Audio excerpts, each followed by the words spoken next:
जळते संचित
हरिभक्त सर्जे महाराज. जळते संचित ऐशी आहे धर्म नीत रीत नाही नीत.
ऐशी आहे धर्म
जळते संचित ऐशी आहे धर्मनीत माझ्या विठोबाचे पाय वेळोवेळा मनी ध्याय निधी कर्म घडो कोठे अडराणी पडो माझ्या विठोबाचे पाय वेळोवेळा मनी ध्याय तुका म्हणे मळ राहो नेदी तापजाळ माझ्या विठोबाचे पाय वेळोवेळा मनी ध्याय विठ्ठला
ब्रेक लावल्यावर सुद्धा स्पीड ब्रेकर ओलांडलं नवीन driver brake fail licence cancel यदक्षरं मनाखेयम् आनन्दं मज केवलम् श्रीमन्निवृत्तिनाथेति ख्यातमदैवतमाश्रये यत्कृपाल्लवमात्रेण महिषो वेदपारगः ज्ञानेश्वरं तमाचार्यं वन्दे बद्धाञ्जलिर्मुदा। श्रीमंत श्री जगद्गुरु महावैष्णव अग्रगणी वैराग्यस्य परममूर्ती विश्वभूषण वाणी सम्राट अलौकिक कल्पना आविष्कार भास्कर वारकरी संप्रदायाचा परमोच्च मानबिंदू किंबहुना अक्षर ब्रह्म अवतरण जनमानस मराळ सकल संत कंठभूषण कैवल्य गुणनिधान अलंकापूर निवासी ज्ञानेश प्रिय तुकोबाराय या ब्रह्मांड मंडपामध्ये दुःख भोगणाऱ्या जीवांना दुःखातून सुटण्याचा सोप्यातला सोपा उपाय सांगतात. विठ्ठला विठ्ठला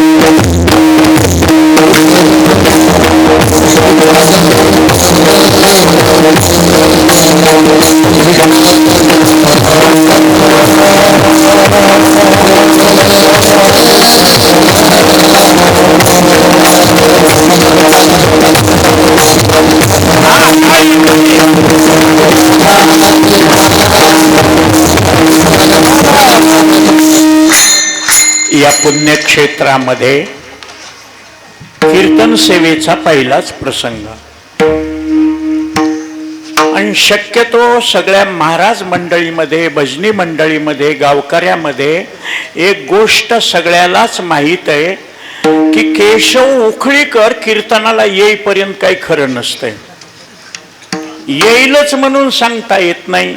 अख्ख्या महाराष्ट्रातल्या महाराज मंडळीमध्ये फेटा बांधून विना घेतल्यावर सुद्धा कीर्तन कॅन्सल करणारा मी एकटाच आहे. विना घेऊन फेटा बांधून कीर्तन करायचं, पण एकानं कुचक बोललं, फेटा मोडून विना वापस देऊन महाराज घरी बसलो. का? घेणं न देणं, कंडील लावून येणं, येड्याच्या खिशाला 3-3 पेन. अभंग नाही बर का, नाही तर माणसं लिहून घेते. अभंग नाही का? म्हणून नामदेव शास्त्री, आमच्या संस्थेचे पदाधिकारी, संजय महाराज पाचपोर, ढोक महाराज, हे सुद्धा म्हणत असतात, कोणाचं कीर्तन आहे? केशव उखळीकराचं. बोललेत का तुम्ही? हो म्हणले का महाराज? नाही, दुसऱ्यांना सांगितलं होतं. तसं या गावच्या माणसानं अजूनही फोन केलेला नाही, अजूनही सूचना दिलेली नाही. आज तुमचं कीर्तन आहे. पत्रिका बघितली महाराज, पत्रिका तर रुक्मिणीची शिशुपाला बरोबर छापलेली होती. नांदविली कृष्णानं. नांदविल ते नवरा असतो, नुसतं पत्रिकेवर छापलं म्हणजे नाही. पुष्कळ ठिकाणी छापलेले कार्यक्रम होत नाहीत, म्हणून खाली टीप लिहिलेली असते. योग्य वेळी कार्यक्रमात बदल करण्याचा अधिकार संयोजकानं राखून ठेवलेला आहे. पण त्यावेळेस काय, वास्तविक आज एवढा शिणून गेलो होतो. 2 दिवसापूर्वी 9 तारखेला बिदर जिल्ह्यात कर्नाटकामध्ये कार्यक्रम, 10 तारखेला पुण्यामध्ये कार्यक्रम, 11 तारखेला महाराज मध्य प्रदेश पांडुर्णा, संसर, छिंदवाडा तिथं कार्यक्रम. आणि तिथून प्रवास करून निघालो होतो घराकडं. सरांचा फोन आला, आजचं कीर्तन तुमचं. मला फोन आला होता, तारीख सांगितली होती. हरिभक्तपरायण, माझ्यावर बंधुवत प्रेम करणारे भगवान महाराज यांनी. पण त्यांनी सांगितलं, गावकऱ्याला सांगतो तुम्ही यावेळेस पैसे वाढवलेत, मग जमतं का कसं? पुन्हा त्यांनी फोन केला नाही. मी माझ्या डायरीवर नोंद नाही. यांनी सांगितलं की पत्रिकाच पाठवून दिली माझ्याकडं. भगवान महाराजाला विचारलं, महाराज म्हणले पैसेच घेताल ना, पण नांदायला या. माहेरीच राहून पावडरचा डब्बा, स्नोन, लिपस्टिक, कंगवान, पंखा, नांदायला आल्यावर सगळं. आणि म्हणून वेळात वेळ काढून कीर्तना करता. आणि 78 वर्षाचं वय चालू आहे. शुगर, बीपी, अल्सर, अपेंडिस, पुन्हा ब्रेन हॅमरिंग, ॲक्सिडंट, असे पुष्कळ महाराज संकटाला तोंड देत देत इथपर्यंत आलोय. दरवेळेस मरायची भीती वाटते, पण दरवेळेस देव वाचवतो. ब्रेन हॅमरिंग झालं, डॉक्टर सुद्धा म्हणले 400च्या पुढे शुगर आहे, यांचं ऑपरेशन होऊ शकत नाही. पण कुरेकर बाबांना सांगितलं, ज्यांनी मला संस्थेचं अध्यक्षपद दिलं होतं, त्यांनी सांगितलं काळजी करू नका, जोग महाराजांच्या गादीवर असल्यामुळं माऊली तुम्हाला बोनस आयुष्य देतील. आणि अजून बोनस आयुष्य आहे. डॉक्टरनं सुद्धा चमत्कार म्हणून दाखवलं की एवढं ब्रेन हॅमरिंग, कवठीला 2 छिद्र पाडून घाण रक्त काढून दिलं आणि 5 महिन्यानंतर मी सावध झालो. मला कळू लागलं कोण आलं कोण बोललं, तरी कीर्तन करतोय. आणि म्हणून मी नेहमी जितनी मेहरबानियां आपने की, जितनी मेहरबानियां आपने की, उतनी मेरी औकात नहीं. ये तो कृपा है जोग महाराज की, वरना मुझ में तो ऐसी कोई बात नहीं. ज्या जोग महाराजांच्या आशीर्वादानं, त्यांच्या कृपेनं या ठिकाणी चालत असलेला, जोग महाराजावर नितांत श्रद्धा असलेले, त्या संस्थेमध्ये शिक्षक म्हणून राहिलेले, पुन्हा गडावर अधिष्ठानावर पोहोचलेले परमपूज्य आदरणीय बंधुवत प्रेम करणारे नामदेव शास्त्री, मी अध्यक्षपदाचा राजीनामा दिल्यानंतर हे 4 माणसं माझ्यावर चिडले बरं का.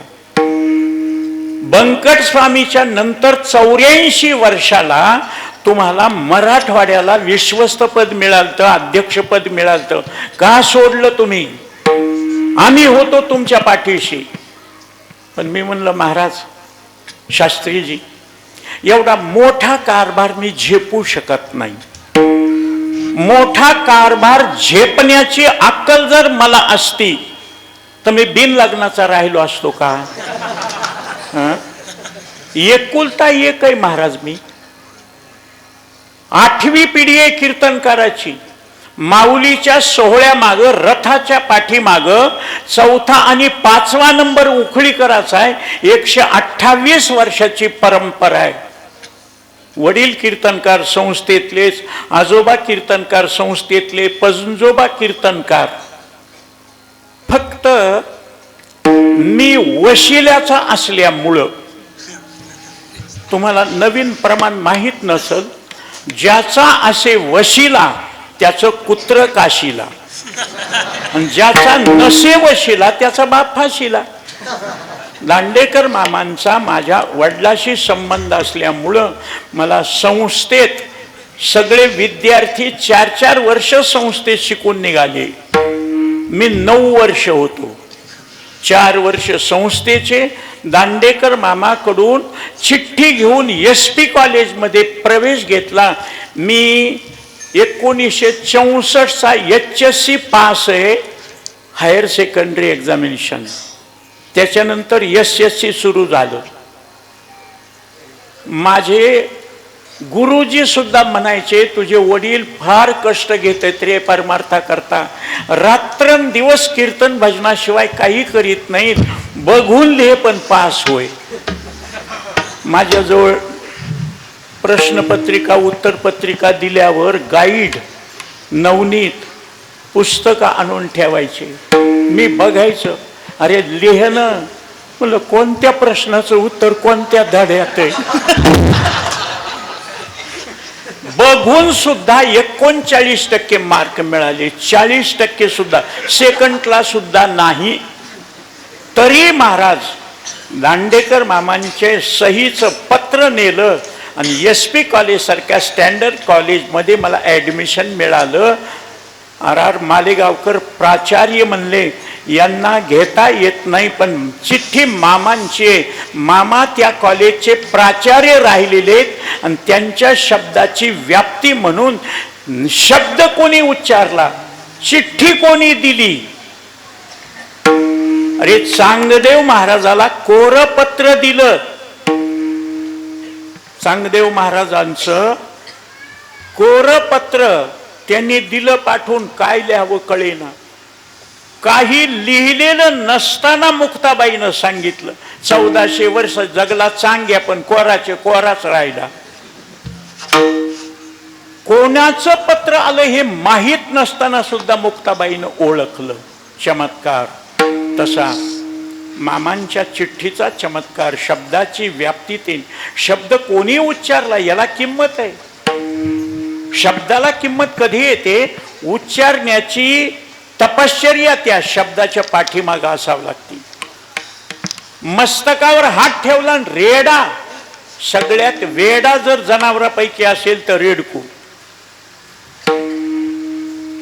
कधी म्हशीला, डुकराला, गाढवाला सुद्धा मूर्ख म्हणत नाही, येडवागार म्हणतात. कारण ते जनावरच येड असते. म्हणून जे जास्त म्हशीचं दूध पिते ते ताकद जास्त पण डोकं कमी. गाईचं दूध पिणारा चपळ आणि तरबेज, तल्लक बुद्धीचा, प्रत्युत्पन्नमती, समय सूचकता. आणि म्हणूनच आमच्या जीवनामध्ये आम्ही जे काही करतो ते कशा करता करतो? सगळ्या जगातला विचार संतांनी केला. एकटा पुरता विचार जनावर करतो, म्हणून त्याचं नावच आहे जन आवर. माणसानं आवरावं लागतंय, त्याला मनानं आवरता येत नाही. 4 पेंड्या आणल्या, 2 पेंड्या खाव्या, 2 पेंड्या गाईला ठेवावं असा कधी बैल विचार करणार नाही. म्हणून दुसऱ्याचा कोणाचाच विचार करत नाही, त्यांना बैल म्हणीत जाव. आपल्याचा विचार करतो त्याला माणूस म्हणी जाव. माझी माय, माझा बाप, माझा सासरा, माझी सासू, माझी व्याही, माझी वाई, माझे मेहुणे, माझे सोर, सगळे माझे गडी कोण कोण, त्याला माणूस म्हणावं. जगाचा विचार नाही, आपल्या पुरता विचार. भक्ताचा विचार करतो त्याला देव म्हणावं, आणि जगाचा विचार करतो त्याला संत म्हणावं. अशा संत मालिकेमध्ये ऐश्वर्य संपन्न संत आणि वैराग्याची परम मूर्ती अशा 2 संतांच्या या ठिकाणी मूर्तीची स्थापना आहे. वैराग्याची मूर्ती वामन भाऊ. वैराग्य सगळं ऐश्वर्य पायाजवळ असून सुद्धा भोगावे हे न रुचे मना माझी. अहिकेचे का स्वर्गीचे भोग पायिक झाली या इच्छेचे. विमान घेऊन फिरू शकले असते पण नाही. आणि ऐश्वर्य त्यांच्या पायाशीच ऐश्वर्य. ते जिकडं जातील तिकडं ऐश्वर्य बरोबर घेऊन आले. ते आमचे परमपूज्य आदरणीय स्वामी भगवान बाबा. आजही महाराज त्यांच्या नावावर सगळं अन्नदान होतंय, नामचिंतन होतंय, सप्ते होतात. कुठंच काही कमी पडत नाही. संतांच्या आशीर्वादानं कमी पडत नाही. माणसानं किती प्रयत्न केला तर तडजोड होऊ शकत नाही. आणि संतांनी सांगितलं की देवाला ते काम करावं लागतं. तुका म्हणे संत सेवा हीच देवा उत्तम. तुका म्हणे देवान त्यांची केली पावे सेवा. डायरेक्ट देवाकडे नाही जाता सुद्धा तुम्ही वामन भाऊचा आणि भगवान बाबाचं चिंतन केलं की देवाला प्राप्त होतंय. कारण हत्ती के पाहू मी सबके पाहू.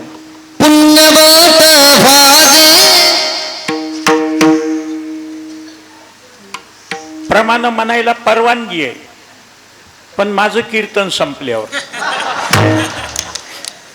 मला स्वतःला भजन येत नाही. मला बोलायला वेळ कमी पडतो. 4-4 तास भागवत कथा सांगून सुद्धा मध्ये भजन म्हणू देत नव्हतो मी. कशामुळं? बोलायलाच वेळ कमी पडतो. म्हणून सगळीकडचे टाळकरी माझ्यावर नाराज असतात.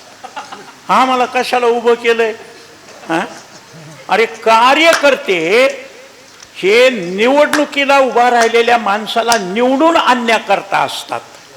त्यांना जर भाषणच करू दिले नाही, मतच मागू दिलं नाही तर ते निवडणुकीला उभं राहिलेलं पडतंय ना. मग तुम्हाला वाटलं का मी निवडणुकीला उभा राहिलो नव्हतो? साहेबानं गोपीनाथरावनं माझ्या कीर्तनाला माणसं, माझ्या भागवताला माणसं, माझ्या प्रवचनाला माणसं, माझ्या दिंडीला माणसं म्हणल्यावर एक शुअर शीट आहे म्हणले आपल्या केशव महाराजाचं. मला उभं केलं. तुम्हाला खोटं वाटल. परळीमधून नगरसेवक म्हणून उभं केलं. माझ्या विरोधातले म्हणले यांनी जर कमळाचं नाव घेतलं की ह्याला कीर्तनात हाणायचं. भाषण करू द्या. भोगणे ते फळ संचिताचे, जे जे लिहिले संचिते ते न चुके कल्पांती, कर्माचा लेखा न चुके ब्रह्मादिका. ब्रह्मादिक लोकाला सुद्धा चुकलं नाही त्यांनी केलेलं कर्म. म्हणून माऊलीचा एक अभंग आहे, 18 पुराणाचा दाखला देऊन माऊलीनं अभंग लिहिलाय. परियसी गव्वारा सादर, कर्मे निर्वंश झाले सगर, दिल्ले बिंदिले शारंगधर, झाला पुरंदर सहस्रनयन. कर्मे राम वनवासा गेला, कर्मे दशरथ वियोगे मेला, कर्मे रावण क्षय पावला, वियोग घडला सीता देवी. कर्मा ते शंभू मानी आपण किती पळशी कर्मा बेन. सगळं जग महाराज, सगळं जग कैकेयीला दोषी ठेवते बर का. तुमच्या इथं रामायण चालू आहे. कैकेयीमुळं राम वनवासाला गेला असं सगळ्याचं म्हणणं आहे, पण शास्त्राचं म्हणणं नाही. रामाच्या नशिबामध्ये, त्याच्या संचितामध्ये वनवास होता. काही लोक म्हणतील त्याच्या देव आहे ना, तो देव जरी असला तरी महाराज संचित नाही बदलता येत. भोगतो न घोडे संचिता,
संचिता वाचून.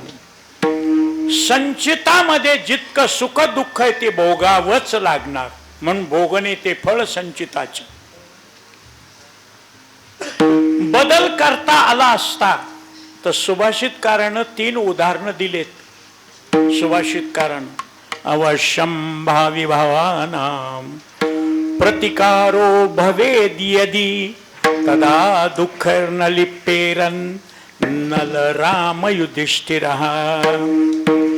नल राजा पुण्य श्लोक, राम राजा मर्यादा पुरुषोत्तम आणि धर्म राजा युधिष्ठिर जन्मातच पाप केलं नाही. अरे दुर्योधनाला तो सुयोधन म्हणत होता. दुर्योधनाला जगात कोणी चांगलं दिसलं नाही आणि धर्मराजाला जगात कोणी पापी दिसलं नाही, इतका पुण्यवान. पण त्यालाही वनवास चुकला नाही, रामालाही वनवास. लोक म्हणले का बरं काय चुकला नाही? अरे गादीवर बसायच्या वेळेस, राज्याभिषेक व्हायच्या वेळेस वनवासाला जावं लागलं. अरे आमचं पत्रवाळीहून दुसऱ्या पत्रवाळीवर बसा म्हणल्यावर टोकड्या करता आलोत का? पंक्तीतून उठवा नाहीच जेवणार. अरे इथं तरी बरं, हे पोरं शास्त्री महाराजांच्या हाताखाली अभ्यास करू लागल्यामुळं आमच्या गावाकडं 22 साली एक कीर्तनात 4 तास कीर्तन चलतं वारीचं. 22 साली नाही दिल्या, कीर्तन संपल्यावर ते भजने येते. गुन्हेगार आहेत का आम्ही? काय म्हणून तुझ्या 2 घंटे ऐकत बसाव? आम्हाला चाल दिली नाही आम्ही गावकरी. महाराज असे भांडणं होते. महाराज माझ्या वडिलांना सगळ्याला सांभाळून घ्यायचं. वयाच्या 94 वर्षापर्यंत वडील बसून कीर्तन केलं नाही. म्हणून मला त्रास होतोय, चक्कर येते, पण जवळ खुर्ची ठेवा म्हणतो, पण शक्यतो बसायचं नाही असं ठरवलेलं असतंय. लईच बेजारी झाली तर बसावी लागतंय, नाईलाज कोक्या इलाज म्हणल्यासारखं. पण वडिलांना नाही महाराज. त्यांनी बरोबर सोपा अभंग घ्यायचा आणि सगळ्याला म्हणायला लावायचं, सगळ्याला चाली द्यायचं. ए तू म्हण, तू म्हण. माझ्याकडं पाळी आल्याबरोबर मी हटवाली. मग त्यांच्या चाली होईपर्यंत महाराज माझं बोलणं त्यांच्या चाली 4-4 घंटे 5-5 घंटे कीर्तन. लोक समोरचे उठायचे, मधी कीर्तनातच झोपायचे. निजल्याने गाता उभा नारायण, पाय लांबवायचे. महाराज मी असा विचित्र अभंग असा घ्यायचा, मलाच पाठ करायला लागायचा. मलाही पाठ नसलेला. रक्त श्वेत पीत कृष्ण वर्ण भिन्न परी प्रभा नवे भिन्न जया परी. त्याला मन म्हणलं, त्याला म्हणाव औषध वाचून खोकला जाणं. हे का असं करीत होतो माहिती आहे का? आमच्याकडं मन आहे, तुमच्याकडं आहे का नाही, पण आमच्या परभणी जिल्ह्याच्या बॉर्डरवर मन आहे. नी नांदीला 17 बुतली, फुटलं कपाळ बांधली चिंदी. नांदायचंच नसल्यावर काय विगारानं करायचं. तसं महाराज भोगतो न घडे संचिता वाचोनी. मग त्या रामाच्या संचितामध्ये कोणाचा शाप होता की त्याला गादीवर बसायच्या वेळेस वनवास, त्याचं त्याच्या बायकोला सुख मिळणार नाही. ऐका, कृतयुगाच्या सुरुवातीला वृंदा नावाची महान पतिव्रता, महान भगवत भक्त होती. वैष्णव एकादशीचं व्रत करणार. तिचं नाव वृंदा. तिच्या नवऱ्याचं नाव जालंधर. जालंधराचं शंकराचं युद्ध सुरू. शंकराच्या पिनाक नावाच्या धनुष्यातून सुद्धा बाण सफल होईन, त्रिशूळ काम देईन. मनोमन प्रार्थना केली, एकाचे हृदय विष्णूला विनंती केली, हा दुष्ट राक्षस माझ्याबरोबर युद्ध करतोय, हा मरत का नाही. विष्णूनं त्याचं भाग्य बघितलं आणि त्याला बायकोच्या पातिव्रत्याचं संरक्षण आहे. तिचं पातिव्रत्य नष्ट केल्याशिवाय हा मरत नाही. मग तिला स्वप्न पाडलं. भ्रमजन्य स्वप्न असतं, तुम्हालाही माहित आहे, मलाही माहित आहे. स्वप्न जाग झाल्यावर खोटं ठरतं. स्वप्नीचे चेईले जाईल लया, पण स्वप्नात असेपर्यंत हसतय रडतय. तसं विधवा स्त्रिया धुळीनं ओटी भरू लागल्या. हे वाईट स्वप्न सौभाग्यवतीला. कुस बदलली, दुसरं स्वप्न. कपाळाला शेंदूर लावून, अंगाला तेल लावून जालंधर रेड्यावर बसून दक्षिण दिशेला जातोय. दक्षिण दिशा यमाची दिशा वाईट. उठून बाहेर आली, चेंडू सारखं जालंधराचं मुंडकं रक्त गळू लागलेलं. आस्वलन वानर खेळू लागले. तिच्या मनात धसकन झालं, माझा नवरा युद्ध करायला आहे आणि हे मला असे स्वप्न पडले. एकदम महाराज ते सगळं स्वप्न गेलं आणि नखशिखांत जालंधराचं रूप घेतलं महाविष्णूनं आणि हाक मारली, वृंदे मी शंकराचा पराभव करून आलोय, चल मला औक्षण कर. पहिले 2-3 वाईट स्वप्न समोर बघितलं. चटकन उठली, पंचारती घेतली, कळशी आणली, पायावर पाणी ओतलं, तीर्थ घेतलं, हळद कुंकू लावली, कुंकुम तिलक लावला, औक्षण केलं, ओवाळलं, हाताला धरून घरात आणलं, सिंहासनावर बसविलं आणि स्वतः मांडीवर बसली. पत्नी होती, अर्धांगिनी होती. तिकडं शंकरानं त्रिशूळानं जालंधराचं मुंडकं उडवलं आणि ते मुंडकं घेऊन सेनापती आला. राणी वृंदा शंकराबरोबर युद्ध करत असताना जालंधर महाराजाला वीरगती प्राप्त झाली आणि तुम्हाला सती जाण्याकरता त्यांचं मुंडकं घेऊन आलोय. सेनापती तसं म्हणतोय, मी तर जालंधराच्या मांडीवर आहे. शंका कुशंकेची जागा संशयाने घेतली, चटकन उठली. कोण आहे, कोण आहे तुम्ही, असं म्हणल्यावर महाविष्णूनं आपलं रूप प्रगट केलं. तिच्या डोळ्यातून गळगळ अश्रू. मी वैष्णव होते, एकादशी करीत होते, हरिभक्त होते. काय म्हणून माझा नवरा मारला आणि कोणता धर्म सांभाळला? मला माझ्या नवऱ्याचं सुख भोगू दिलं नाही, तुला सुद्धा तुझ्या बायकोचं सुख भोगायला मिळणार नाही, असा शाप दिला त्या वृंदेनं. आणि स्वतःच्या शरीराला कापराच्या वडीसारखी अग्नी लावून जळून गेली. त्या अग्नीमधून राख ती जळाल्यानंतर त्या राखेमध्ये 3 झाडं आली.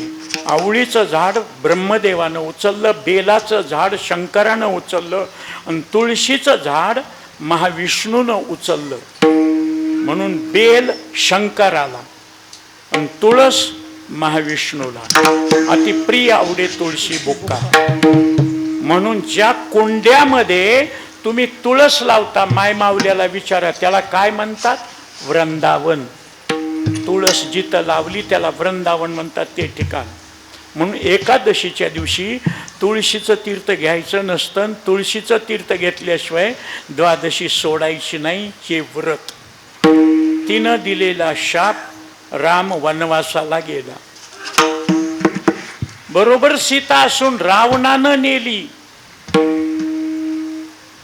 महाराज हे झालं रामाचं, पण सीतेची का बेजारी? सीतेची का बेजारी? वियोग घडला सीता देवी. नवऱ्याचं दुःख, बायकोना का त्रास? ऐका, ती सीता एकदा नाही, दोनदा नाही, 3दा लंकेला गेलेली, 2 वेळेस रावणानं नेलेली आणि 1 वेळेस कुंभकर्णाचा मुलगा त्या मुळकासुराला मारण्याकरता गेलेली आहे. सीतेशिवाय त्याला मरण नव्हतं.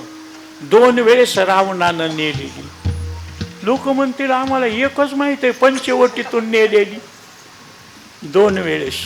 याच्याकरता पूर्ण अभ्यास करावं आणि मग बोलावं. नाही तर आमच्याकडे रामायण सांगणारे आहेत महाराज, वाचणारे आहेत, असं गरजू आणि महाराज सोपं निघालं की असं हात करू करू सांगतेत, आणि अवघड निघालं ओ हो हो हो, नाथ महाराजांना काय लिहिलंय हे, किती अवघड प्रसंग सांगितलाय. चला पुढे.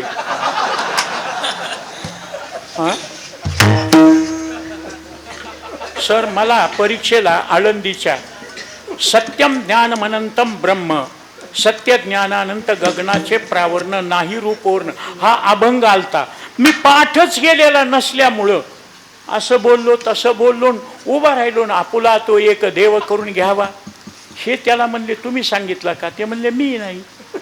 मग बुवा तुम्हाला कोणी सांगितला? म्हणलं मला वाटलं तुम्ही दोघांनी सांगितला. मला तेवढंच येत होतं. असं वशिल्यानं पास झालेलं आहे केशव. म्हणून महाराज पूर्ण अभ्यासांती सांगतो तुम्हाला. पहिलं वेदवती नाव होतं सीतेचं. ती एका ब्रह्मवेत्याची मुलगी होती. आई नसल्यामुळं पूजा पाठ करायला वडील जायचे, यज्ञागादी कर्म करायला. त्या वेदवतीनं सांगितलं बाबा तुम्ही पूजापाठ करायला जाता आश्रमामध्ये, मी एकटीच, मला करमत नाही, पिंजरा घेऊन द्या, मी राघू महिना पाळी. पिंजरा आणून दिला. राघू महिन्यानं जिथं झाडावर राघू महिन्याची जोडी राहत होती त्याच्यामध्ये फळं ठेवले, दरवाजा उघडा ठेवला, त्याच्यामध्ये शिरले पाखरं, आणि पाखरं शिरल्यावर तिची चाहूल लागली, भुर भुर भुर उडून गेले. पोपट राघू बाहेर राहिला आणि मैना मध्ये गुंतली. तिनं गडबडीनं दरवाजा लावला. दरवाजा लावल्या बरोबर मैना मध्ये किलबिल किलबिल करू लागली. राघू बाहेर किलबिल किलबिल. बघा तुम्ही, नवीन लग्न झालं, बायको नवऱ्याला किती आवडीनं बोलवते. अहो भूक लागली असेल, स्वयंपाक झालाय, ताजा ताजा खाऊन घ्या बरं, या बरं खाऊन घ्या बरं. अहो म्हणून म्हणती ना. तिला 2 लेकरं होऊ द्या. ती लेकराला म्हणती, ए तुझ्या बापाला बोलव, खायचं असलं तर खाय म्हणावं. नवरा बदलला का बायको बदलली? दोघही तेच आहेत ना, पण फरक पडला. लेकरावर प्रेम गेलं. आजोबा आजी झाल्यावर तर म्हातारी म्हणती, हा पोटात आग पडली, म्हातारं जेवतंय का नाही कोणास ठाऊक, मला भूक लागली गे, वाढ मला. त्याची म्हाताऱ्याची कुठपर्यंत वाढ. आता काय करा? आहो म्हणणारी बायको तीच आहे. कैसा विपरीत झाला तोची देह नव्हे दुजा. माहेरी बायको निघाल्या बरोबर नवीन लग्न झालेलं ते एवढंच तोंड करतंय. ही साडी घे, परकर घे, पावडरचा डब्बा घे, ही स्नोन घे, आणि तू लवकर ये. तू नाही आलीस तर मी दिवाळीच करणार नाही, मी उठणंच लावणार नाही, मी ड्युटीच करणार नाही, मी फराळातच खाणार नाही. तू नसल्यावर कशाची दिवाळी? आणि पुन्हा लेकर बाळ झाल्यावर किरकिर कर, ए काय पोराचा परवाडा, याला गर्दा घेऊन जा बरं, जरा निवांत राहू दे मला. जा म्हणतंय ती, महिनाभर तिकडंच राह, टेन्शन नको. आणि म्हाताऱ्याला किती दिवस खोकलतंय की भेंडके उचलायला लावलंय, मरण बी झालंय. आता काय करावं? मग लग्न झाल्या सुरुवातीलाच का म्हणत नाही? त्यावेळेसचं प्रेम. म्हणून कधीही लक्षात ठेवा, भोगाचं सुख हळूहळू कमी होतंय आणि त्यागाचं सुख हळूहळू वाढत जातंय. सुख घडोघडी वाढत, भोगाचं सुख हळूहळू कमी होतंय. भोगे घडे त्याग. महाराज तसं त्या मैनेनं तुळतुळ करायचं, पिंजऱ्यात बसून रागून बाहेरून यायचं, मैनेला चारा घालायचा, चाहूल लागली की भुर्र करून जायचं. 11 महिने 14 दिवस ती मैना राघूपासून वियोगाचं दुःख भोगीत होती पिंजऱ्यात. बापानं सांगितलं, बेटा सोडून दे, त्या दोघाचा वियोग घडवू नको. तिनं पिंजरा उघडला आणि महिना भुर्र करून उडत गेली. तिनं सांगितलं, मला माझ्या राघूपासून 11 महिने 14 दिवस पिंजऱ्यात ठेवलं, तुला सुद्धा रामापासून 11 महिने 14 दिवस रावण अशोकवनामध्ये ठेवेल, तुमची भेट होणार नाही. हे देवाला चुकला नाही हिशोब. आणि आपल्याला वाटतं आम्ही काही बी केलं तर देवानं सांभाळून घ्यावं. म्हणून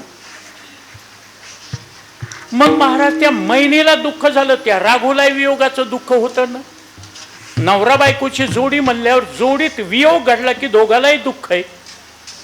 मग त्या राघू तो अयोध्येमध्ये धोब्याच्या रूपानं प्रगट झाला आणि भद्र नावाच्या हेरानं प्रभू रामचंद्राला सांगितलं की धोबी गल्लीमध्ये एक धोबी आपल्या बायकोला बोलत होता, मला काय राम समजायलीस का? रावणाची इथं राहिलेली सीता त्यानं घरात घेतली आणि तिच्याबरोबर संसार करायला आहे, आणि तू काय चांगली राहिलीस का म्हणून बायकोला त्यानं हाकालून दिलं.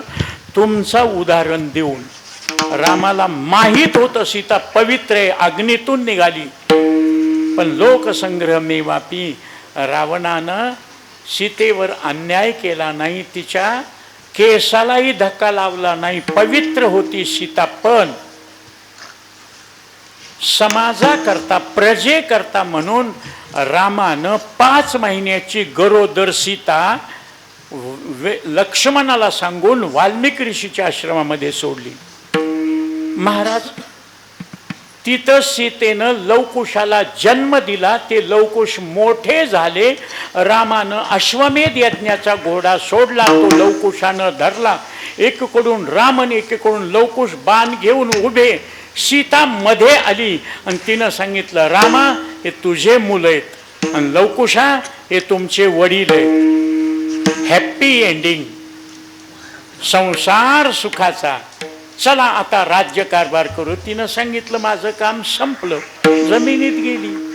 नाही संसार, वियोग घडला सीतादेवी. महाराज हे सगळ्याला कर्माचे शंभू मानी आपण किती पळशी कर्माभिन, मग ऐकणारे माणसं म्हणले, कशाला सांगितलं सप्ते करान, भजन करान, माळी घालान, अन्नदान करान, वाऱ्या करान, नामस्मरण करान, वाईट खाऊ नका, वाईट पिऊ नका. आम्हाला मनाला येईल ते करू द्या ना, होईल ते होईल पुन्हा. पुढे ऐका माझ्या माऊलीची भाषा. कर्मा ते शंभू मानी आपण, किती पळसी कर्मा भेन, पण बाप रखुमा देवीवर विठ्ठला शरण, आणि केली कर्मे निवारी नारायण. आणि हा उदाहरणाचा दाखला देऊन शंका घेणाऱ्या, सुखदुःखाबद्दलची शंका घेणाऱ्या लोकांना तुकोबारायानं अभंगाच्या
क्या बात है, मेरी उमर तुम्हें लगी.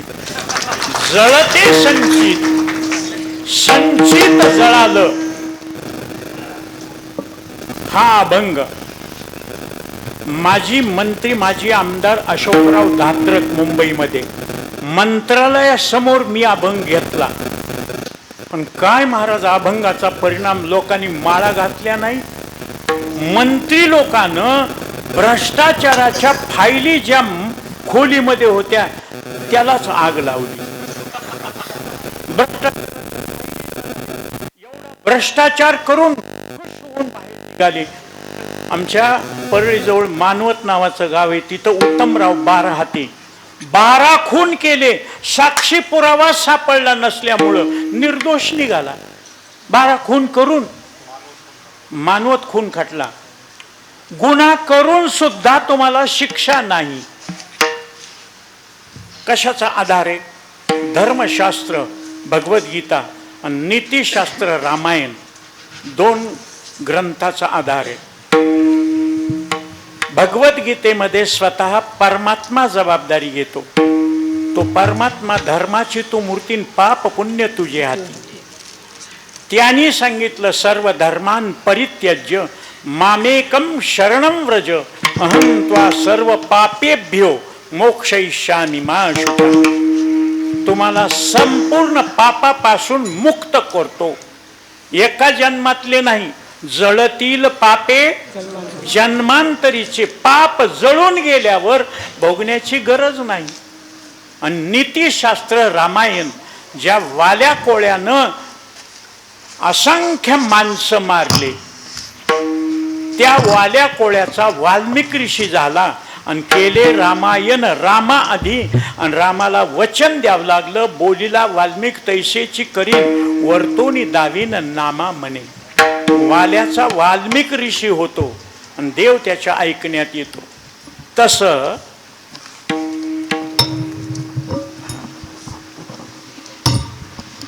मृदंगाला सवलत आहे, कीर्तन करायला आहे का सवलत? तशी नाही. बदल करायची सवलत असेल तर मी बसतो थोडा वेळ. ऐशी आहे धर्मनीत. महाराज, ते रामायणातलं भगवद्गीतेतलं त्या काळात होऊन गेलं, द्वापार युगामध्ये त्रेतायुगामध्ये होऊन गेलं. आज आमचं संचित जाळण्याकरता, दुःखाचे डोंगर नाहीशे करण्याकरता आम्ही आज काय करावं त्याचं उत्तर दिलंय तुकोबारायनं अभंगाच्या दुसऱ्या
माझ्या विठोबाचे पाय. नुसतं विठोबा म्हणल्यावर आम्हाला कळालं नसतं का? खाल्ल्या वाड्यातला, वरल्या वाड्यातला, वंजाऱ्याचा, माळ्याचा, बामणाचा, असे काही वाटणे आहेत का विठोबाच्या? एकच विठोबा आहे ना. मग माझ्या म्हणण्याचं काय? एकटे तुकोबार आहे, देव माझा मी देवाचा. आपण कधीच देवाला माझं म्हणत नाही. आपण संसाराला माझे माझे म्हणून गुंतू गुंतू मेली, देवाला माझं म्हणतच नाही. हा, योगायोगानं माझ्या विठोबाचे पाय. विठोबाचे पायच काय? समयत, विषम नाहीत. मूड पापी जैसे तैसे उतरी काशी लावणी.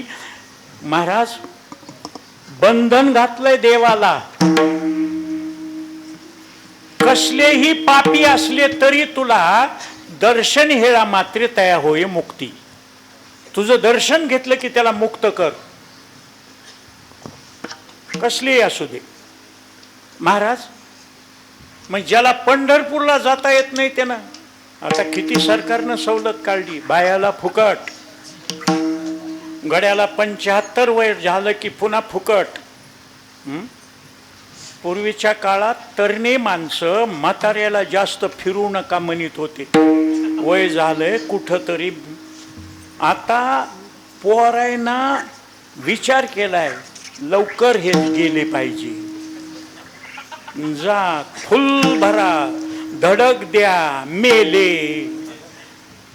कधीतरी म्हातार माणूस रडल्यावर पोरं रडलेत का? गेला की कटकट गेली. म्हणून जुन्या काळामध्ये म्हातार घरात असा वाटत होतं, मोडकं मुसळ पण उतरंडीला भारी. आता म्हातारी माणसं वृद्धाश्रमात सोडायलेत आणि पोरं सांभाळणं होत नाही त्यांना अनाथाश्रमामध्ये सोडायलेत. अर्जुनराव खोतकर माजी मंत्री शिवसेनेचे तरुण, जालन्याजवळ त्यांनी वृद्धाश्रम काढलाय.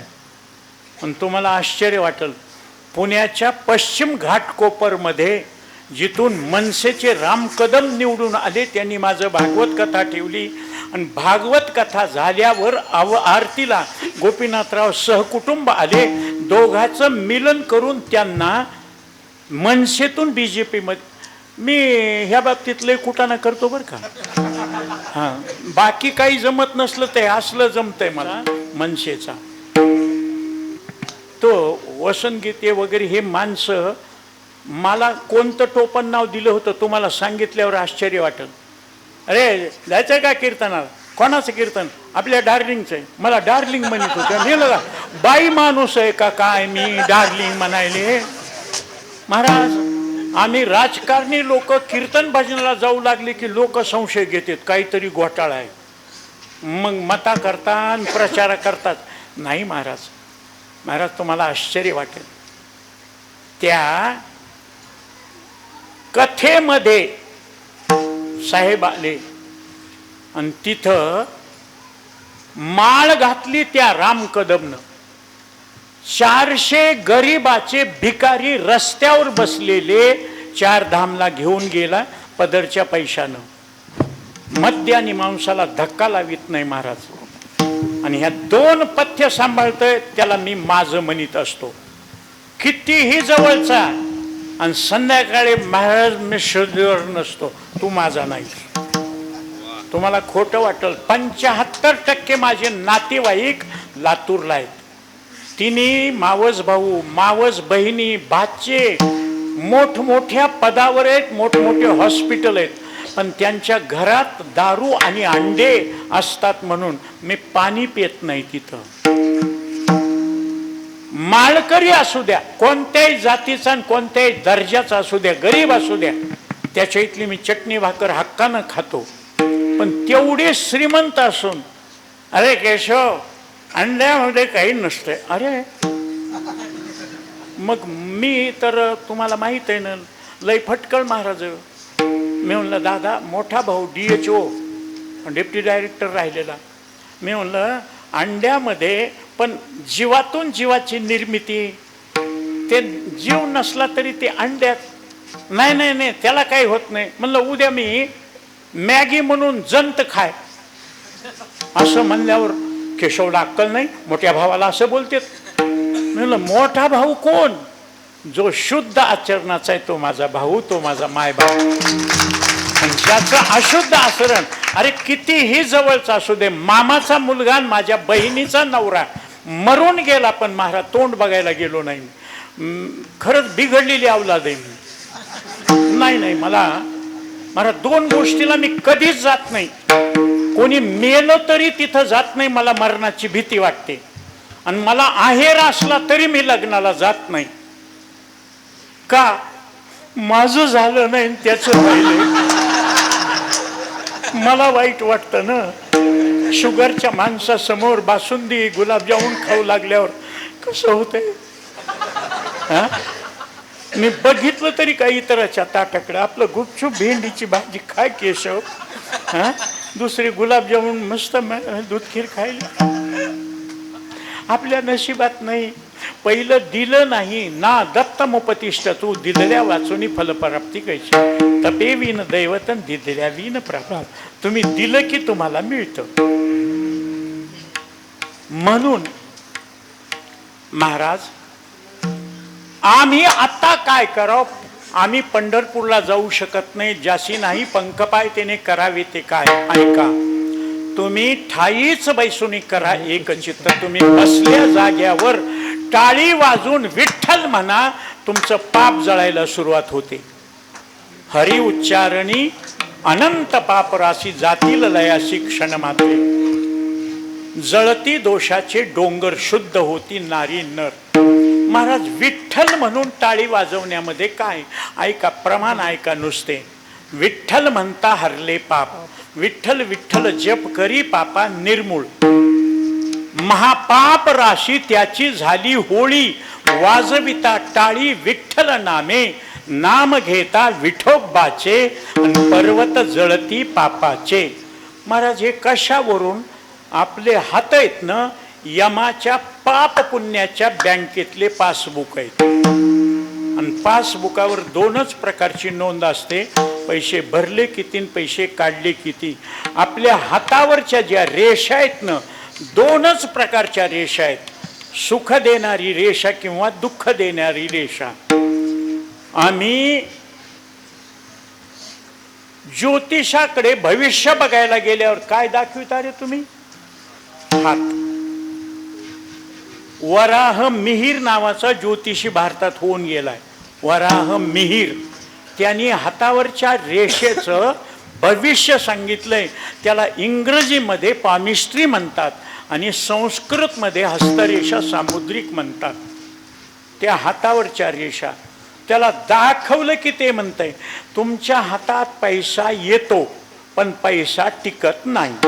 तुम्हाला चांगल्या कर्मामध्ये दानधर्म घडत नाही. तुम्हाला घर भरलेलं आहे पण अन्न सुख नाही. देव तुम्हाला घर भरलेलं असून दुसरे खातील, तुम्हाला खायला मिळत नाही. तुमच्या जवळचेच माणसं तुम्हाला दुःख देतात. तुमच्या मंडळीचं सुख दुःख तुम्हाला आहे किंवा ते म्हणलं असं मोघम सांगू नका. कोणत्या रेषेचं कोणतं भविष्य ते सांगा. मग त्यांनी सांगायला सुरुवात केली. मनगटापासून मधल्या बोटापर्यंत उभी रेख गेलेली असते, ती ज्याची ठसठशीत आहे त्याला पैशाकडे जाण्याची गरज नाही, पैसा त्याच्याकडे येतो. लोक म्हणले खरे घेऊ पैसे येते पण टिकत नाही. बोरला पाणी लागते पण उन्हाळ्यात खडखड. पैसे येतात पण टिकत नाही, टिकलं पाहिजे. ऐका, कुठं जाते ते कळालं म्हणजे टिकवता येईल. धनरेषेच्या करंगळीकडच्या बाजूला फुली जर असेल तर त्याला अनभिज्ञ, अनोळखी, अपरिचित लोक जवळ येतात, दोस्ताना पाडतात, पैसे उसने घेतात, बुडवून जातात. धनरेषेच्या अंगठ्याकडच्या बाजूला फुली असत, आप्त इष्ट नाते गोते सोयरे धायरे पाहुणे रावळे येतील. पोरीचं लग्न आहे, पोराचं शिक्षण आहे, म्हाताऱ्याला दवाखान्यातून आणायचंय, द्या बाबा देवानं तुम्हाला दिलंय, आम्हाला गरीबाला मदत करा, आम्ही जन्मचे जन्म तुमचे उपकार मानू, तुमचे फेडू बाबा. गोड बोलून घेतय. पोरीचं लग्न होतंय, तिला लेकरू बाळ होते, पोराचं शिक्षण होतंय, त्याला नोकरी लागती, म्हातारं दुरुस्त होऊन घरी येतंय. झालं ना तुमचं काम, द्या ना माझे पैसे. देऊ ना, आम्ही काय बुडवायलोत का?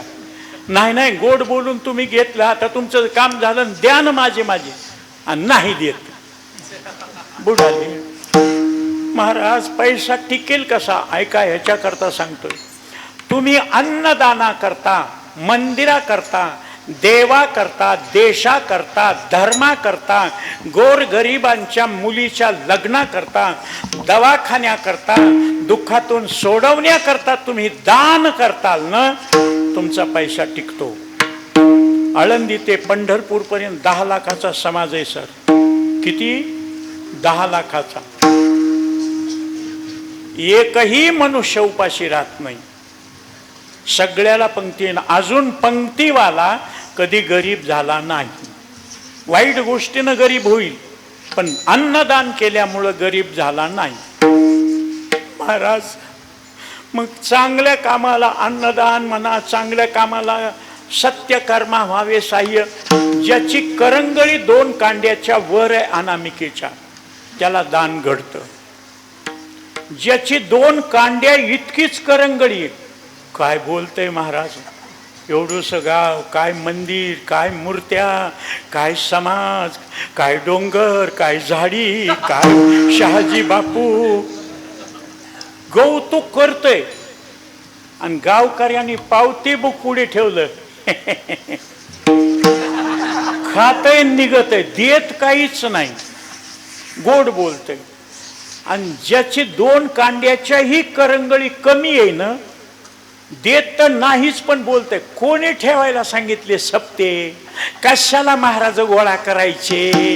घरचं खायचं आणि उगा गर्दा जमा करायचा. ह्यात तुमचं काय म्हणू? उगच उडग कळीन बस पाटकुळी ती. महाराज, अन्न सुख आहे ज्याच्या अंगठ्यावर, लक्षपूर्वक ऐका, ज्या पुरुषाच्या अंगठ्यावर जव आहे त्याने अन्नदान केल्याची खूण आहे. ज्या माय माऊलीच्या अंगठ्यावर जव नावाचं चिन्ह आहे त्यांनी 10 माणसाचा स्वयंपाक करू द्या, 15 जेवतील आणि 2 माणसाचं शिल्लक राहील, बरकत येते. अन्नपूर्णा. आणि जिच्या अंगठ्यावर जव नावाचं चिन्ह नाही, 10 माणसाचा स्वयंपाक करू द्या, 8च माणसाला पुरत नाही, बाकीचे उपाशी. तिचं नाव अन्नपूर्णा. तिलाही मिळत नाही दुसऱ्यालाही देत नाही. महाराज आयुष्य असा, करंगळीचं शेवटचं कांडण पहिल्या अंगठा, पहिलं बोट तर्जनी, इथून इथपर्यंत जी बोल गेलेली असती ती आयुष्याची रेषा. इथपर्यंत असेल तर 100 वर्ष धक्का लागू द्या, ॲक्सिडेंट होऊ द्या, रोग होऊ द्या, ऑपरेशन होऊ द्या, आयुष्य आहे म्हणल्यावर मरू शकत नाही.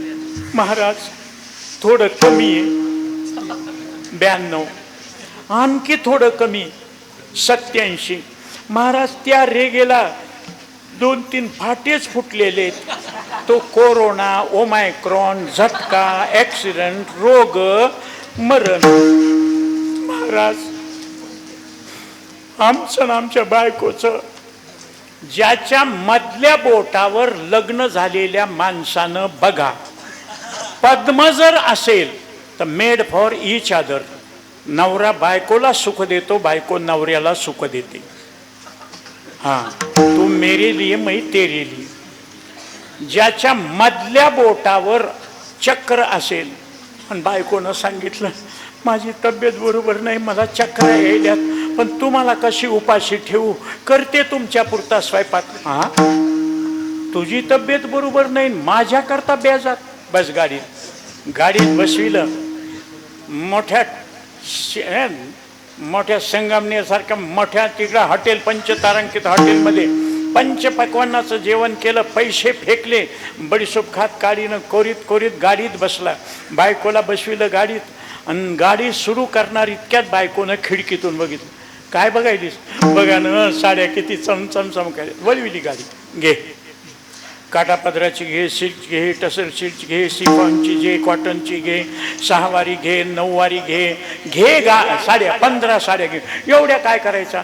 कीर्तनाला वेगळी, हरिपाठाला वेगळी, पारायणाला वेगळी, दिंडीला वेगळी, संडासला वेगळी, मैतीला वेगळी, लग्नाला वेगळी. घे साड्या, दागिने घे. आणि एके दिवशी बायको लाडात आली. ती म्हणली आज मला स्वयंपाकच करू वाटणं, चला ना पण हॉटेलमध्ये जाऊ. मुस्काट फोडील म्हणला. घर भरलेला असताना तुला स्वयंपाक करू वाटत नाही? कशाला बायको झाली? स्वयंपाक कर मुकाट्यानं. मी नग म्हणलं तर बळण येते. नवरा मी आहे, तू नांदायला आलीस, मी नांदायला आलो नाही. भोपळं इळीवर पडलं तरी भोपळंच चिरतं, विळी भोपळ्यावर पडल्यावर भोपळंच चिरतं, विळी नाही चिरत. मी नवरा आहे मी. आणि तुला जर नवऱ्याची सेवा करो, सुधार, माहेरी जाय, माग वळून सुद्धा बघायचं नाही. आणि तुला वाटल की संध्याकाळी न्यायला येईल, संध्याकाळपर्यंत दुसरं लग्न. त्या केशवला नाही मिळाली म्हणून काय झालं? शे चक्र असल्यावर आणि शंख असल्यावर 5 मुलाच्या पाठीवर मुलगी, सुंदर मुलगी बघायला पाहुणे आली. जुन्या काळात म्हातारी माणसं बघायला जात होते, म्हातारी ठरवित होते. पोरं म्हणले काय म्हाताऱ्याला, आम्हाला पसंत पडली पाहिजे, आम्हाला नांदवायची. पोरायची एक गाडी, म्हाताऱ्याची एक गाडी, दोन्ही गाड्या गेल्या. ते श्रीमंत जहागीरदार माणूस, 5 मुलाच्या पाठीवर मुलगी झालेली, अतिशय सुंदर. महाराज बापकट केलेला, भोया कोरलेल्या, टिकल्या लावलेल्या, काजळ घातलेलं, चाफेकळीसारखं नाक, गुलाबाच्या पाकळीसारखे होठ, हनवटी. म्हाताऱ्या माणसाच्या पाया पडली. म्हातारी लगेच मुलगी छान आहे, नाव ठेवायला जागा नाही. मुलाकडे बघितलं आणि तो मुलगाही महाराज, अंगे सुटम, पाये बुटम, नेके नेकटाय, कॉलरम, जेंटलमॅन, असा हिरोसारखा मुलगा. आणि तो आहे का? नवऱ्या मुलाची नजर मुलीवर आणि मुलीची नजर त्या नवऱ्या मुलावर. काय नाव, काय शिक्षण, काय, काही बोललं नाही. ते नवराही तिला पटला आणि ती नवरी त्याला पटली. आणि फक्त एवढंच केलं त्या मुलीनं, काही बोलले नाही. ते उतावळं म्हणलं आताच लग्न करायचंय. ते म्हणले असं कसं, आम्हाला 10 लोकांनी बोलवलेले, आम्हाला असं गुपचूप करता येत नाही. पत्रिका छापल्या, समाज जमला, 11:35चं लग्न. 4 वाजले. ते बामण ओरडायले, नवरीचे मामा नवरीला घेऊन या, नवरदेवाचे मामा नवरदेवाला घेऊन या, अक्षता मिळाले का, चलायचे का, चला सगळे जमले का. नवरीच्या मामानं नवरीला आणून उभं केलं.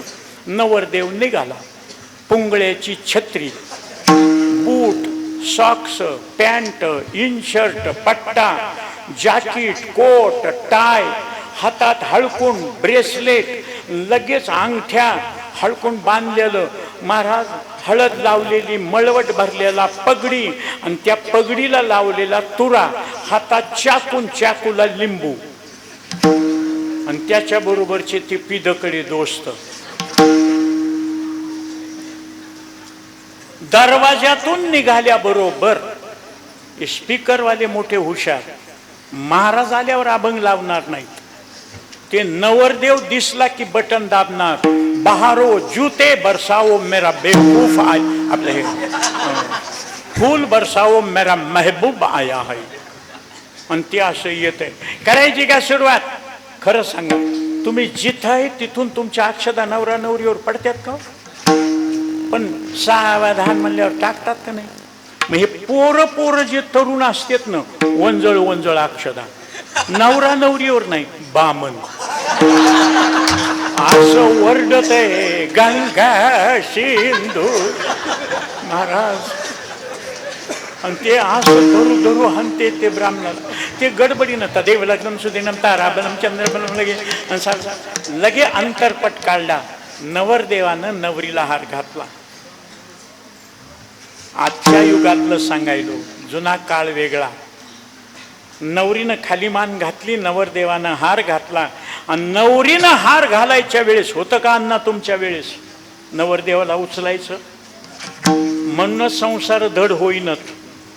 त्या मंगल कार्याचं टिंगल कार्य व्हायले म्हणून दोघा चौघानं उचललं नवरदेवाला. त्या मुलीचा हात पुरला नाही. ह्याच्यापेक्षा मोठा मंडप आहे तुम्ही परळीले या उखळीकराचा संस्थान म्हणून मोठा मंडप आहे, लग्न लागते. 2 वेळेस त्या नवरदेवाला उचललं, पोरीचा हात पुरला नाही. सगळे खिक हसू लागले. ती पोरगी एवढी तापट होती, तिनं ओळखीच्या पोराला हार घातला आणि ते निघून गेले. नवरदेव तिथंच आहे अजून. धोबी का कुत्ता घर का ना घाटका, इदंच नास्तीनं परम न लभ्यते. पण कधीही मग लग्न. करंगळीचं शेवटचं कांडण आयुष्याची रेषा. इथं गव्हा एवढी एक रेग असते पुरुषाच्या उजव्या हातावर. एक रेग असली तर एक बायको, 2 रेगा असल्या तर 2 बायका.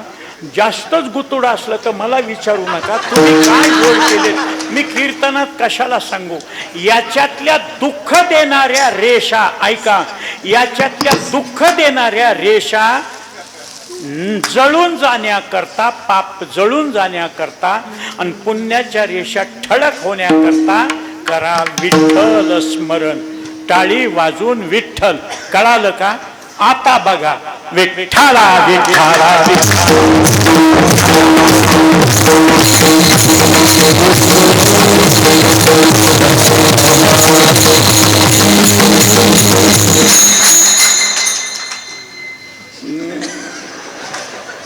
गिअरची गाडी असावी.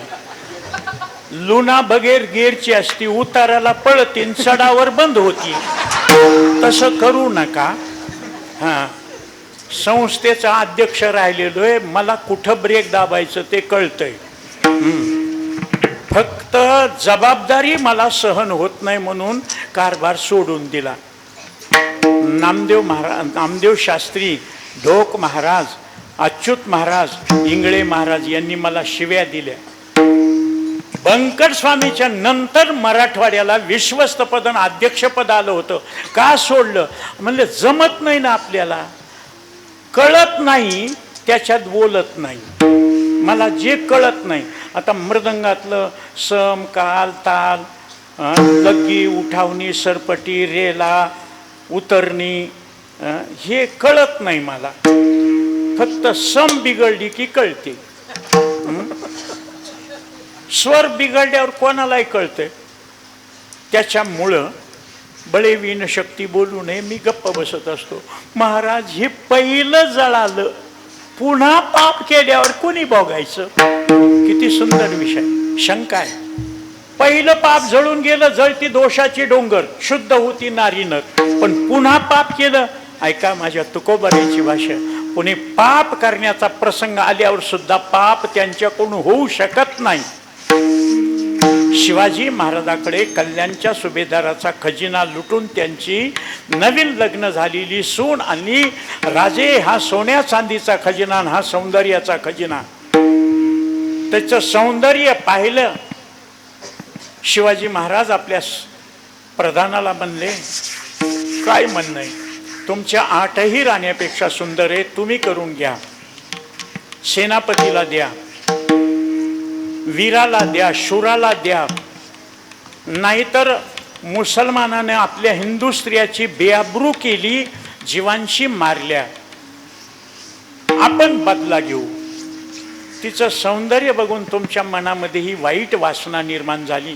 पण तिचं सौंदर्य बघितलं. शिवछत्रपती म्हणाले, अशीच आमुची आई असती, सुंदर रूप होती, आम्हीही सुंदर झालो असतो. वदले शिवछत्रपती ठना नारळानं ओठी भरली, तिच्या केसाला धक्का लावू दिला नाही. म्हणून जय भवानी जय शिवाजी. म्हणून आज एकट्या शिवाजी महाराजांचं नाही, हिंदूपद बादशाहीचं राज्य आहे, सगळ्या हिंदूचं. आणि मी हमेशा सांगतो, मुंबईमध्ये सुद्धा, अयोध्येमध्ये सुद्धा सांगितलं, नुसता सगळ्या जगातला हिंदू एक झाला तर जगावर राज्य करू शकतो. एवढी हिंदूमध्ये ताकद आहे. पण हिंदू हिंदूलाच मारक ठरतो. 77 युद्धानंतर राम मंदिर पूर्ण झालं, रामलला बसले. 22 जानेवारीला जगातले सगळे लोक दर्शनाला आले आणि आपली हिंदूचेच माणसं टिंगल करायली. म्हणून चिवडवणी अनाशी तुझ्या घरच्यांनी केली. हिंदूला हिंदू जर मारक नाही ठरला तर जगात हिंदू सगळ्या जगात श्रेष्ठ आहे. ज्ञानानं, पराक्रमानं, वैराग्यानं, भक्तीनं श्रेष्ठ आहे. जगात कोणी तोड नाही. पण महाराज विरोध आपले आपलेच करते.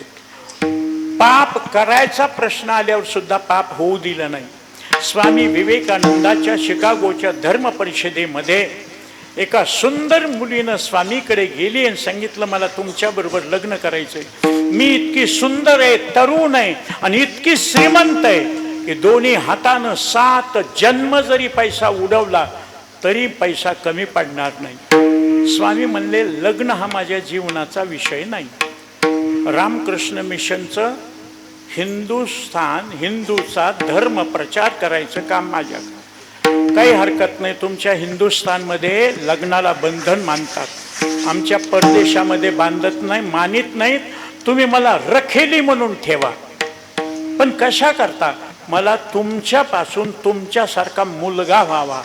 स्वामी जवळ गेले आणि सांगितलं, माझ्याबरोबर भोग भोगून माझ्यासारखा मुलगा होईल याची खात्री देता येत नव्हती, तू मलाच मुलगा मान. निघून गेली ती भगिनी निवेदिता म्हणून भारतात राहिली. जगात हिंदूचा प्रचार करण्याकरता ख्रिश्चन असून हिंदूचा प्रचार केला. महाराज तुकोबाराकडे वाईट वासनेनं महाराज स्त्री आली. तुकोबारेनं हात जोडून सांगितलं, जाई हो तू माते न करी सायास, आम्ही विष्णुदास तैसे नो. म्हणून का बाबा त्यांच्याच मनात का होऊ देत नाही? कारण मन एव मनुष्यानाम कारणम बंध मोक्षयो. मनसंकल्पाची पापे न जाती तीर्थाची निभापे. शरीरानं केलेलं पाप तीर्थयात्रेत जातं, पण मनानं केलेलं पाप जात नाही. म्हणून मनाला तुम्ही ध्यान लावलं पाहिजे. वेळोवेळा मनी ध्याय. आणि असं मनानं ध्यान लावलं की नेदी कर्म घडो कोठे अडराणी पडो. धर्मशास्त्रामध्ये व्यास महर्षीचे शिष्य पूर्वमीमांसा जैमिनी, त्यांनी एक श्लोक सांगितला, मात्रा स्वस्त्रा दुहित्रा वा विविक्तासनो भवेद यदि बलवान इंद्रिय ग्रामो विध्वंसम मपि करशति. जैमिनीनं सांगितलं, येड्या गबाळ्याला महाराज वरबाडीत नेईल मन, शहाण्याला होत नाही, नापी करशतिल्या. राहू दे म्हणले. 2-3 दिवस विसराळी पडू दिलं. गावाला जायचं निमित्त केलं. जैमिनी आश्रमात राहिले. दिवस मावळायच्या वेळेस ढगाचा कडकडाट, विजेचा चमकदारपणा आणि झिमझिम पाऊस पडू लागल्या. जंगलामध्ये असलेल्या आश्रमाच्या दाराबाहेर कोणीतरी दिसलं. विजेच्या ह्याच्यात, कोण आहे बाहेर? आत या म्हणले. बाई माणूस आहे. पराविया नारी रखुमाई समान. या आई मध्ये, आई साहेब मध्ये आल्यावर वीज कडाडली. बघितली, इतकी सुंदर तरुण मुलगी होती. या जंगलात चुकलात का? नाही, मला नवरा पाहिजे म्हणून मी फिरते. अरे मेनचट कापड्यासारख्या नकट्या, काळ्या, ठुसण्या, बुटक्या, त्यांना नवरे मिळाले, तर तू तर चित्तर आहेस म्हणला. तुला कोण नवरा मिळत नाही? माझा एक पण आहे. कोणता पण आहे सांग? जो मला राहत्या घराला पाटपुळी घेऊन 5 प्रदक्षिणा घालील त्याला मी नवरा करून घेईल. जैमिनी जे आत या आई साहेब म्हणत होता ते म्हणला, मी घालू का प्रदक्षिणा? माफ करा, हीच भाषा आहे. रावण सीतेला पंचवटीमध्ये भिक्षा मागण्याकरता गेला त्यावेळेस, माई भिक्षा लाव, आणि पुन्हा त्या माईलाच पत्नी हो म्हणू लागला. म्हणून रावण क्षयो पावला. मात्र गमनाचं पाक. महाराज, हे चुकत नाही हो. तुम्ही लाईटचं काम करीत असताना कुठं जर वायर उघडी असली, तार चमकत असली, तिच्यातून करंट असला, 2 पद्धतीत करंट आहे का नाही बघायच्या. एक टेस्टर नाव, असं लावून बघायचं, चमकलं की त्याला हात लावायचा नाही, मध्ये करंट आहे, झटका बसल. काही लोक म्हणले दुसरी पद्धत, हात लावून बघा, चांगलीत की महाराज, झटका बसल. झटका बसल्यावर तर कळलं ना ह्याच्यात करंट आहे, पुन्हा लावील का? तसं एकदा ठेस लागली की माणसानं शहाणं व्हावं. नाही महाराज, त्यांच्याच मनात का पाप येतं आणि यांनी परमार्थ केल्यावर यांच्या मनात का येत नाही? मनाच्या ठिकाणी हे 3 दोष असतात: मल, विक्षेप आणि आवरण. मल म्हणजे पाप वासना, विक्षेप म्हणजे मनाची चंचलता, पाप पुण्य करू देत नाही, दुःख देतं, आणि चंचलता मनाची ध्यान करू देत नाही. म्हणून तुम्ही नामस्मरणानं मल दोष घालवा आणि ध्यानानं वेळोवेळा मनी ध्याय. त्या ध्यानानं एकाग्र चित्त करा. तुमच्या मनातले 2 दोष गेले की तिसरा आवरण नावाचा दोष गुरु काढीत असतात. आणि त्या गुरूंच्या समोर आपलं कीर्तन असल्यामुळं गावकरी मंडळी करता शेवटची सूचना तुका म्हणे, मळ राहो नेदी तापजाळ. विठोबा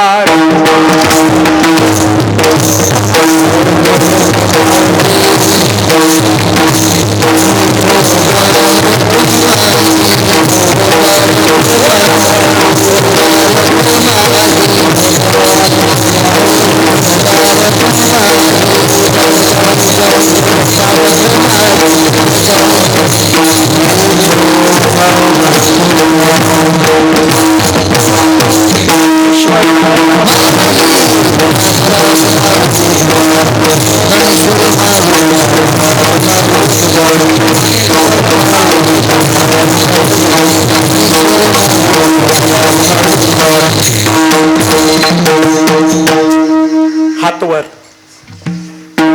हातावरच्या रेषा बदलायच्यात ना. मरणाची रेषा पुढे ढकलायची असेल, तुकोबारायाचं चिंतन करा. कारण तुकोबारायाच्या नावामध्ये सामर्थ्य आहे. धन्य तुकोबा समर्थन जेने केला हा पुरुषार्थ. आणि मरण पुढे ढकलायचंय. 3 सेकंद तुकोबारायाचं भजन कोण ऐकत नाही. जास्त भजन केलं, सर तुकाराम महाराज विमान घेऊन आले तर जायचंय का?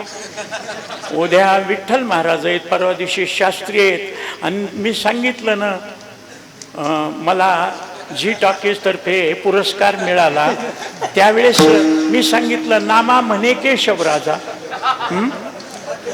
बोलू लागले, कसे हात खाली आले, कसा देव सांभाळील तुम्हाला. हात जर 2 मिनिट वर धरू वाटणं एवढा म्हातारा असून मी उभं राहून कीर्तन करायलो. काल परवाचे पोरं बसायले वर हात करा आणि कोण ऐकत नाही. टाळी अशी वाजली पाहिजे, हाताला मुंग्या आल्या पाहिजे. 3 सेकंद जोरात आवाज निघाला पाहिजे. तुकाराम तुकाराम.